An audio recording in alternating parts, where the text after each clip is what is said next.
what are the perceptions of the BOP? What are the nuances in terms of market segmentation within that category of stakeholder? Yesterday, for those who weren't here, our clients, told us, we didn't know we were doing inclusive business. They're just doing business. And in many ways, our clients deal with the lower income populations because it is just a reality of their business model. So we're going to talk about the importance of using market insights of the BOP to improve your business, okay? And in the cocoa sector in particular in Ivory Coast, just to put it into context, this is a smallholder crop. You don't have large industrial scale plantations. Ivory Coast in itself represents 40% of the global supply of cocoa. So it is a really important market and extremely, pulverized in terms of the supply. This is a global trading company that, really understands how fundamental the relationship with the smallholder is to the viability of their business, and has taken the initiative to work with us to really sort of crack that nut. And I'll borrow a little bit of Ted's concepts, and I like to thank also Ted for being here today, because we do share some of the same views in terms of co-creation and working with the BOP, as opposed to the other BOP 1.0 version that we talked about too. So in this process of discovery, of engagement, right, what are we trying to find out here is really identify some of the key systemic risks to the supply chain to make it more efficient and stable. And it's really about listening, about active listening. I remember my grandmother saying, as we grow up, and that kind of stuck with me, whenever we start yapping too much, she said, listen, boy, remember you were born with 2 ears and 1 mouth, There's a reason for that, So, listening is very important. And we're going to talk about how we go through the process of listening, and how do we work that information in a way that helps business understand who they're dealing with better. In this case, the smallholder supplier, and how to fine-tune the business model. So we're talking about BOP insights, and I heard that word before, and it is really about market insight. The only difference is you're targeting your insight at a segment of the market of lower income, and it is understanding really the mindsets, the drivers, the motivations, the desires and aspirations of that individual, so you can then make decisions around that. And it's really dangerous to assume that as Ted also said, many times you think but unless you sit and ask the questions and you have a conversation, you can't really assume that. So what are some of the issues we have often heard from our clients dealing with the BOP markets? There's often insufficient or inexistent market data, right? And we heard that, today and yesterday, confirmation of that. And again, assumption. People assume the preferences of the BOP. We heard Ted also say, if you're from a country, you think and that may not always be the case. So it's not really evidence-based, and we're trying to bring a little bit more rigor to the analysis and say, okay, this is the evidence, and this is how you can use it. You also have significant investments, in this particular example, you have the client investing quite a lot of resources in agriculture extension services, training, certification schemes, et cetera. But how do you actually understand the causal relationship between that investment, between that effort, and the results, right? So through analysis, can you establish a causal relationship? Can you start identifying what is it that works, what is it that doesn't, and then fine-tune your business model based on that? And also, last but not least, really challenges in building loyalty in this case. You have a supplier, somebody, you invest all this effort, at the end of the season, somebody else comes, pays a little bit more, and there goes all your effort. And we have to understand why is that the risk, right? And how can you mitigate that? So why bother? We hear often saying, oh, perception is reality. I challenge it, I say perception is not reality. You may perceive something, but you actually have to do the homework. Once you go there, you may confirm or may not confirm. So the aspect of a reality checkpoint in that process is very important. You may be surprised by what you find. Or at least if you find something that confirms in the right direction. But the effort to have the reality check process, I think it's a fundamental a part of what we're talking about here now and doing business. And especially in these markets where the margins are small. So you really have to be efficient to be able to make it work. So some of the questions, the clients may ask themselves, what do people want? What do they think of us? How are we performing against our competition? Against our own benchmarks, against markets that we operate elsewhere. How can we improve? How can we build loyalty? These are just some example of questions that we've been discussing with the clients. They're interested in finding answers. So specifically about the project, this client, Zamacom in Cote d'Ivoire, Ecom globally, they work with at least 15,000 smallholder farmers in Ivory Coast. Again, represents the Ivory Coast as a country represents 40% of the global supply of cocoa. And we looked at a subset of 1,600 farmers. So this is quite a significant exercise in terms of the statistical validity of the exercise. Quite rigorous. The client, it's not their business to do surveys, so we sat together and say, okay, where can we help you in that process and bring a little bit of that rigor and analytical experience to help them find out more. Representing 2 regions in the country and 49 villages. And what is the value? We talked about it. They really want to ensure a more stable and productive supply chain, about risk management. And for us is really, from our mission perspective, is the money that we're putting into this client really having the development impact that we expect? And how can we help them improve in that development impact and kind of head towards the right direction in that sense? And also, how can we help the client make their business, use that exercise to incorporate those metrics into their management systems as well, right? How do they use that internally and by extension help us also make it easier for us to measure development impact. So how did we do this in this case?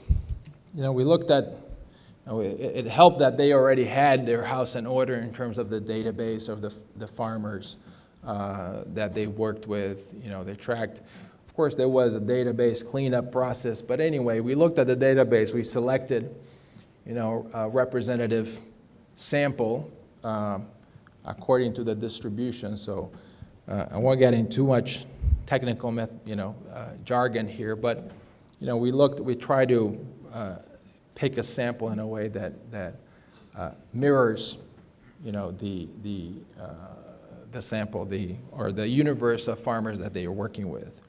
Then we actually trained their field staff. I think what it was interesting, we heard from Novartis, for example, we had this front line of engagement, people in the trenches, so to speak, dealing directly, in the front lines with, in this case, with the farmers. How can we use that as a tool for gathering data? So they're farmer extension officers. They're not professional, surveyors. So we did train them in survey techniques. We explained them what we were trying to do. And we conducted some trials. We developed a questionnaire, et cetera. And we hope that the intention is really that the client is going to incorporate that as a process in their business. Then we analyzed the data, and now we're about, this is fresh off the press. We actually just got the data last week, so I'll share with you a little bit of some preliminary findings, but this is still very early, days, and I think the next step is really sitting down with a client and discussing together what does it mean. Are these assumptions that you have confirmed here? Is there anything that jumps out as being, a surprise? And we're looked at in terms of market segmentation. I put in two buckets here. A quantitative dimension and a more qualitative dimension, right? So we also not only looked at the market insights or the perceptions, but you obviously want to collect robust data as well, to try to make the association between the qualitative and quantitative, right? Are there reflections in productivity related to motivations, related to, ethnical groups, geographic location, age of trees, et cetera. So you start crossing all these different parameters, and in the hope that, you'll find something that hopefully wasn't expected, was somewhat of a surprise. And the desired end state of this exercise is really understanding, what are the drivers of loyalty and productivity of these smallholder farmers with a company. Develop farmer profiles.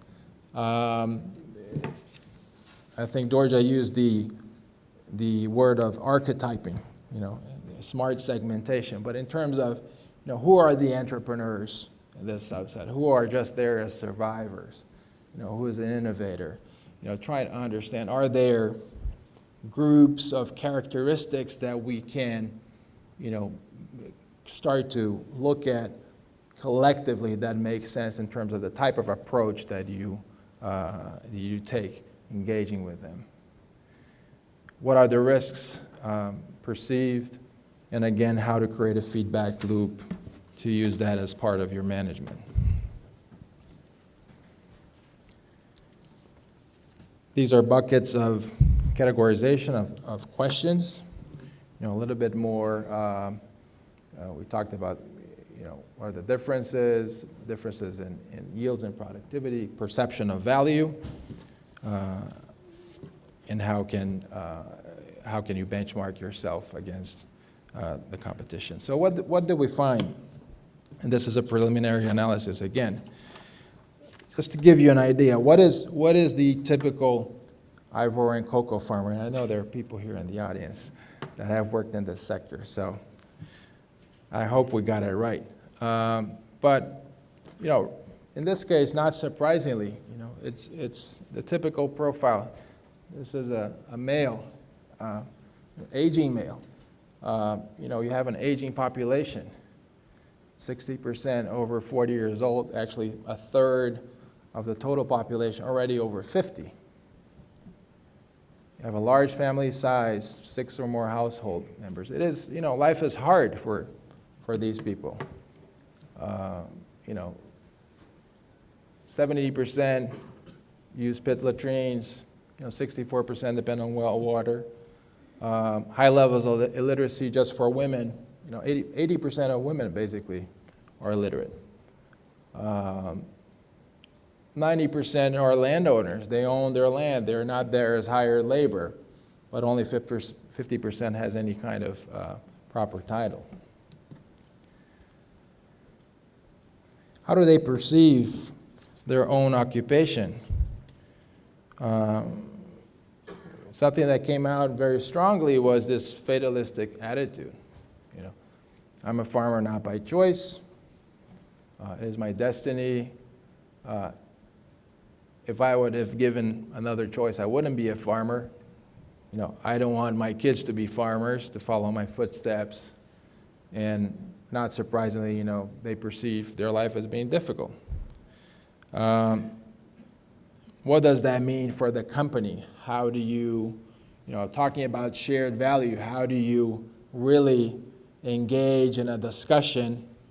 And that's a long-term proposition to change, you know, that situation and that perception, because this is, you know, this is not sustainable. You know, this is crisis just looming on the horizon, if not already, and impacting your business, if you have the intergenerational problem to deal with as well. On a more positive note, I think, you know, 90% are actually satisfied with the relationship with the buyer. It's a higher satisfaction level than when compared to a control group. And I didn't mention that, but we did, you know, a control group, pretty robust, of about 600 farmers in that sense, to have the comparison. And 96% says actually life has improved as a result of this relationship. Some of the risks, again, aging population, you know, highly vulnerable, 50%, you know, half of these farmers can barely make ends meet. The trees that they own are at the end of their biological life, a quarter. So you have to think about how are you going to replant, you know, renew these trees. There's a competition with other crops, rubber, for example.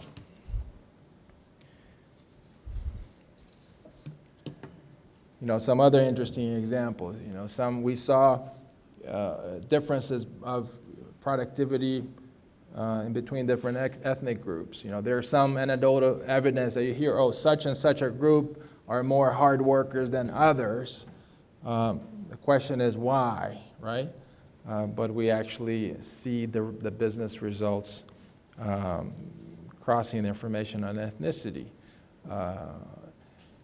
Low levels of specialization. They actually don't just do cocoa, which is rational. They spread their risk. They grow multiple crops. Geographic correlation of productivities. Different regions have different productivity levels due to soil, climate, et cetera. This is more obvious. And you know, positive impact of training. A lot of the effort is put on training, and we see an impact, a positive correlation in terms of productivity. So just an example, you know, non-certified, these are sustainability certification programs.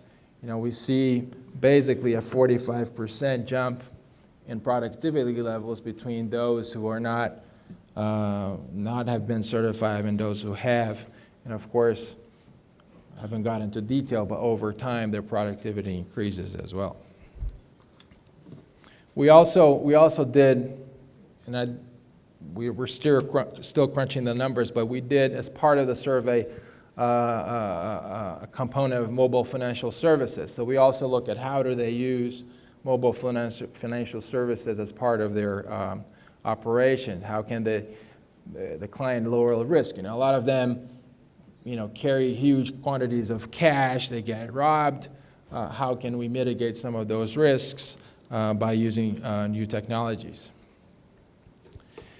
And it's not homogeneous. Again, we started talking about the BOP segment is not homogeneous in itself. And these are just as a very quick snapshot of the different co-ops, and you see huge variations in productivity levels. So, the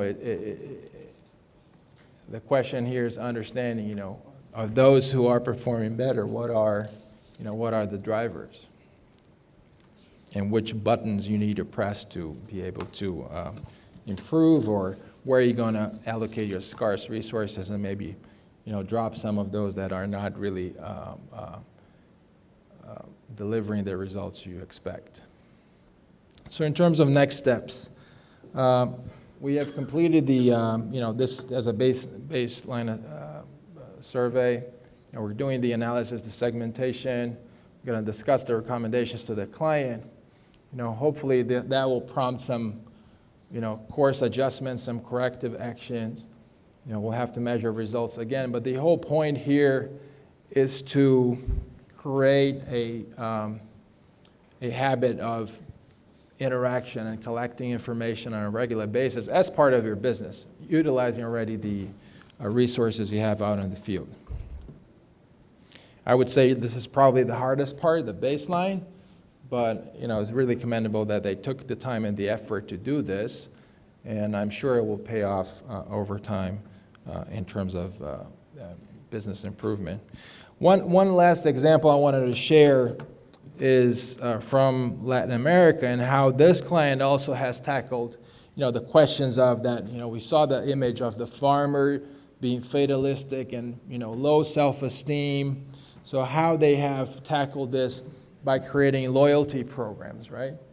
So the farmers' clubs, right, with their name, with their affiliation, to increase that sense of belonging to a particular group, the sense of inclusion. We're talking about inclusive business. A lot of these people feel excluded from society. So how do you work with them to build that self-esteem, that sense of belonging, and translate that into more healthy relationship and better business results? So I thought this was just interesting piece of information to share with you with some of the things we're working with them on. So finally, just what are the key takeaways here? Don't assume you know until you do your homework, right? It's not a homogeneous group. Understand the importance of segmentation. Try to incorporate these feedback mechanisms into your management information systems, into your business processes. Be prepared to adapt and to act on the information that you get. Change gears, the working for, as we talked earlier, the working with, the mutual value creation. And last but not least, don't lose touch of the human dimension of the market. We all talk about business, about the market, but at the end of the day, we're all people, and we all have our own aspirations. So don't forget the human dimension of business. Thank you.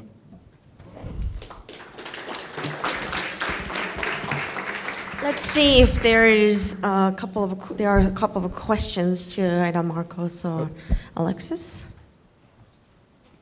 When you think about your client and sharing this information, how do you see them using this information to actually change their model so it ends up driving greater social change and greater returns for them as well? We have seen, and this is not, by the way, this is not the only case we have worked on them, with them doing this type of work. I think this is probably a little bit of the more, in-depth type of work, more robust, outreach. But I think it's really, one aspect is recalibrating where you allocate your resources, right? Understanding, in a sense, what makes these smallholders, in this case, what doesn't make them more productive? What builds loyalty? Is it an aspect of the type of services that you're offering, or is it an aspect of the relationship building between, your extension officer and that particular community? I think it's really unlocking, the key of understanding of these drivers, and by codifying that into sort of specific buckets, you can then, take these actions. And it may be, in many cases, it's not worth the effort. We're actually not getting the returns we expect, and we need to make a decision to let go, right? So it's both ways. So I think, in short, I think that's what's in it for them. In a way, smarter resource allocation as well.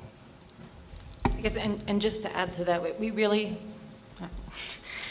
came in and, I guess starting off, they have a supply chain that they've developed. Like we said, they're working with several thousand farmers in Ivory Coast. And when we first came in, they even asked us they basically stated up front, we have this farmer base. We really know very little about the farmer base, even on the basics like demographics, farm sizes, where they're located exactly. They have which ones are in co-ops and which co-ops. They had some information available, but even providing that base of information around that demographic, and then taking that and moving one step further to use that information to start to segment customers based upon a number of other attributes. Marcos mentioned satisfaction with the company, motivations of the farmers, and looking at the links between those other attributes and how that could drive loyalty, productivity in the long term. So really bringing those pieces together. Sort of one hypothesis the company has coming in was really this motivational issue.